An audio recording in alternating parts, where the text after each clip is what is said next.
خب سلام خدمت همه استقلالی عزیز، امیدوارم حالتون خوب باشه. امروز شنبه 9 می 2026 مصادف با 19 اردیبهشت 1405. خبر اول رو شروع میکنیم با قهرمانی بسکتبال بانوان. همونطور که در تصاویر میبینید دیروز بسکتبال بانوان استقلال موفق شد قهرمان لیگ برتر بانوان بشه. بله، دومین فینال لیگ برتر بسکتبال بانوان کشور با باخت فنی بر آکادمی سحر و قهرمانی استقلال به پایان رسید بعد از وقفه طولانی مدت به دلیل جنگ و تعطیلی لیگ. دیروز قهرمانی به دختران استقلال رسید. تیم آکادمی سحر مدافع عنوان قهرمانی به دیدار استقلال نیامد و در نتیجه تیم بسکتبال بانوان استقلال موفق به قهرمانی در لیگ برتر شد. تصاویر از مراسم اهدای کاپ و جشن قهرمانی تیم دختران بسکتبال رو میبینید و گوشه ای از مراسم قهرمانی این رقابت ها از دریچه دوربین باشگاه استقلال. بله، روز گذشته دختران استقلال با شایستگی موفق شدن تا عنوان قهرمانی لیگ بسکتبال بانوان ایران رو از آن خود کنن. من سکوت میکنم. گوشه ای از مراسم قهرمانی باشگاه استقلال در لیگ بسکتبال بانوان رو مشاهده کنید و بعد برمیگردیم.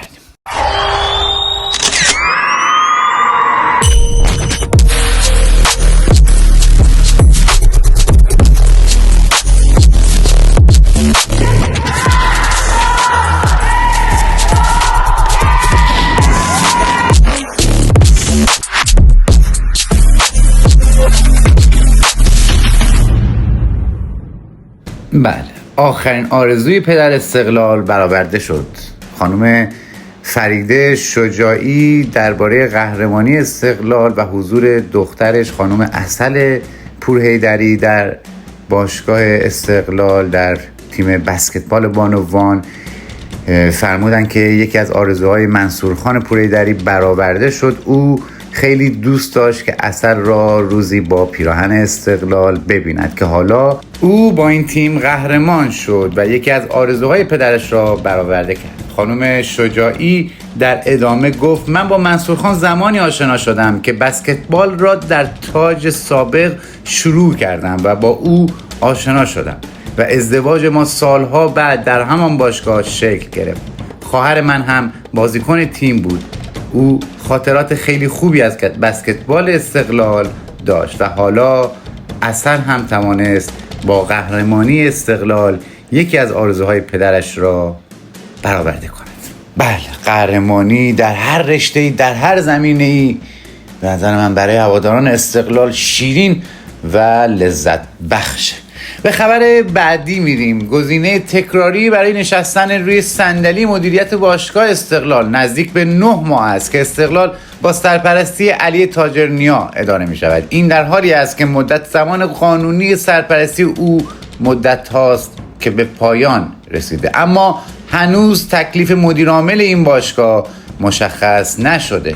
در حال حاضر علی تاجرنیا سرپرست فعلی و رئیس هیئت مدیره باشگاه بیشترین شانس را برای انتخاب به عنوان مدیرعاملی دارد و در صورت صدور مجوزهای لازم این چهره رسما به بلا تکلیفی طولانی صندلی داغ استقلال پایان خواهد داد. با اعلام ایجنت رامین رضاییان، این بازیکن سابق استقلال برای فصل آینده به جمع آبی‌ها باز خواهد گشت. منیر الحدادی هم در مصاحبه گفته که به زودی به تهران خواهم آمد و در تمرینات تیم استقلال شرکت خواهم. خبری هم که در مورد سمت سرمربیگری باشگاه استقلال اومده اینه که بختیارزاده تا پایان این فصل با استقلال قرارداد دارد و بعد از مشخص شدن وضعیت لیگ درباره آینده نیمکت استقلال برای فصل بعد تصمیم گیری خواهد شد. دو خبر از تیم ملی. امیر قلعه‌نویی برای حضور در قرعه کشی جام ملت‌های آسیا راهی عربستان شد. آیین قرعه کشی رقابت‌های جام ملت‌های آسیا فردا شب در ریاض برگزار. بر همین اساس امیر قلعه‌نویی صبح امروز راهی پایتخت عربستان شد تا به نمایندگی از فوتبال ایران در این مراسم حاضر شود. قلعه‌نویی پس از مشخص شدن حریفان ایران در رقابت‌های جام ملت‌های آسیا دوشنبه به ایران باز خواهد گشت. رسانه رسمی فدراسیون فوتبال قطعاً در جام جهانی شرکت می‌کنیم در شرایطی که بحث‌های زیادی درباره حضور یا عدم حضور تیم ملی در جام جهانی 2026 به دلیل کارشکنی احتمالی میزبان بازی‌ها مطرح می‌شود. رسانه رسمی فدراسیون فوتبال بار دیگر تاکید کرد تیم ملی که با شایستگی جواز حضور در جام جهانی را گرفت قطعاً در این بازی‌ها شرکت می‌کند. در بخش دیگری از این گزارش اومده که تیم ملی با صلابت، اقتدار و شایستگی موفق به کسب جواز حضور در جام جهانی شده و هیچ قدرتی از بیرون نمی‌تواند ایران را از حضور در جامی که با شایستگی به آن صعود کرده محروم کند. با این همه اما موضع ایران مشخص است. قطعاً در جام جهانی 2026 شرکت می‌کنیم، اما میزبان باید ملاحظات ما را در نظر داشته باشد. اگر میزبان جام جهانی رسم میزبانی را نیاموخته، ما با زبان دیگری به او میآموزیم. خب یه خبرم از مربی سابق باشگاه استقلال ریکاردو ساپینتو در بحران پافوس با دومین شکست متوالی. ریکاردو ساپینتو پس از پذیرفتن هدایت پافوس قبرس در دومین بازی متوالی تن به شکست داد. ساپینتو که پس از جدایی از استقلال هدایت پافوس قبرس را بر عهده گرفت، شروع دشواری را در تیم جدیدش تجربه می کند. پس از شکست برابر آپولون در دومین بازی متوالی هم ناکام ماند و این بار مقابل اومونیا که تقریباً با تیم ذخیره‌هایش در زمین حاضر شده بود با نتیجه 2-0 شکست خورد. نتیجه‌ای که فشارها روی سرمربی پرتغالی را بیشتر کرده. خب برگردیم به خبرهای باشگاه استقلال. گله تاجرنیا از فدراسیون بسکتبال. انتظار مراسم قهرمانی داشتیم.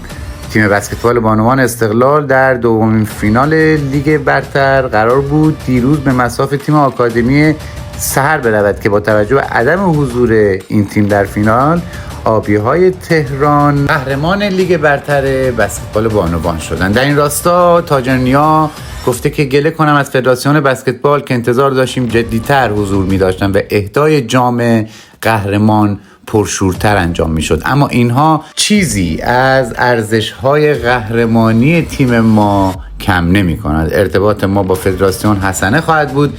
این اتفاقات در زندگی بازیکن، مربی، داور و غیره یک بار میافتد و همه میخواهند خاطرات شیرینی را داشته باشند. عرضم به خدمت شما آقای تاجرنیا، این اتفاقی که دیروز بعد از قهرمانی بسکتبال بانوان نیفتاد، اهدای جام منظورمه، در سالهای گذشته در فوتبال بسیار بودن. یک نمونه مثال میزنم، یک نمونه یادآوری میکنم. در سالی که جواد نکونام بعد از 27 هفته صدر نشینی در بازی آخر تنها به خاطر یک اختلاف امتیاز تمام مدیران، مسئولین، رئیس فدراسیون، کارمندان فدراسیون همه به ورزشگاه آزادی رفتن تا جام رو، قهرمانی رو تقدیم سوگلی خودشون بکنن. در نقطه مقابل استقلال در ورزشگاه پیکان حتی از داشتن هوادار هم محروم بود. حتی تا شب قبل بازی هم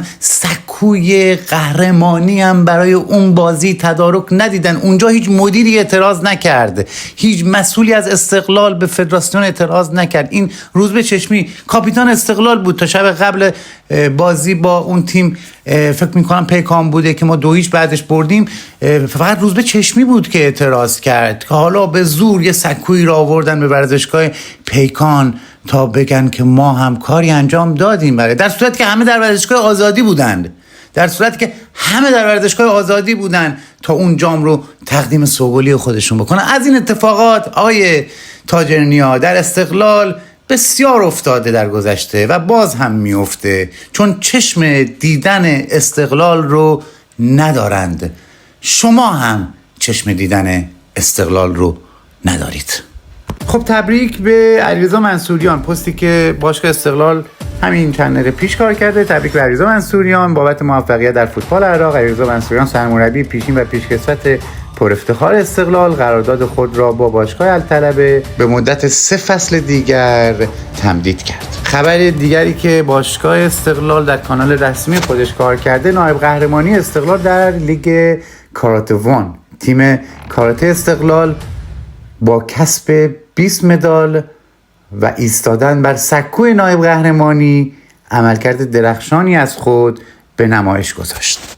و آخرین خبر، استقلال فقط این 2 بازیکن را برای سال آینده میخواد. تلاش آبی‌ها برای حفظ منیر و آسانی. فریختگان با وجود اخبار متفاوتی که درباره بازیکنان خارجی استقلال منتشر میشود، اما شنیده‌های خبرنگار فریختگان حاکی از این است که باشگاه استقلال تنها به دنبال نگه داشتن منیر الحدادی و یاسر آسانی در لیست خود برای فصل آینده. از سوی دیگر به نظر میرسد سایر خارجی ها از جمله موسی جنپو، نازون، اندونگ و غیره احتمالاً جایی در ترکیب بازیکنان سال آینده استقلال نخواهند داشت. با این حال این موضوع وابسته به توافق نهایی با برخی از این بازیکنان است که هنوز دارای قرارداد برای فصل آینده هستند.